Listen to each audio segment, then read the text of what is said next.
Right, Shalom Avracha. This coming Shabbos is the Yartzeit of the Yismach Moshe, who was the patriarch of the dynasty that eventually became Satmar, figured everything we have now, the Yismach Moshe, Rebbe Moshe Teitelbaum of Puel.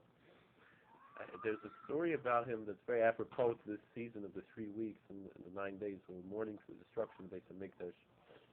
When he was studying the Gemara and he came to the Talmud, it says, Kol dor shelo nivna Beis HaMikdash v'yamav kil necher v'yamav.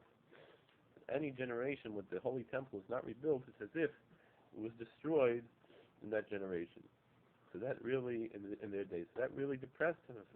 It's such a condemnation on every generation, including our own. How can we live with such a condemnation? His son was there, the only son was Blazer Nissen of Dravish. And he said, no, Tata, you taught us that the Korban Beis HaMikdash, the destruction of the temple, brought a kapara, brought atonement to all the people of that generation. It says that God, instead of taking out his anger on the people, he took it out on stones and wood, the temple, on the building instead of on the people. Therefore, that means that the destruction of the temple brought atonement.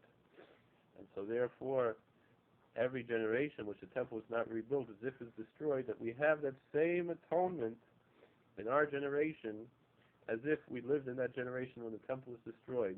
And so we see that really Tisha B'Av that's coming up, it's more than just on the outside that it's like Yom Kippur.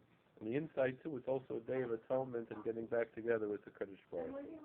Hatzlacha Rabba. You should be zeicha to see the Binyan Beis HaMikdash.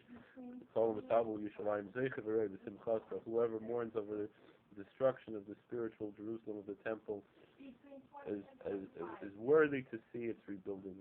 May we see it in our lives at every moment. Hatzlacha Rabba. Simple.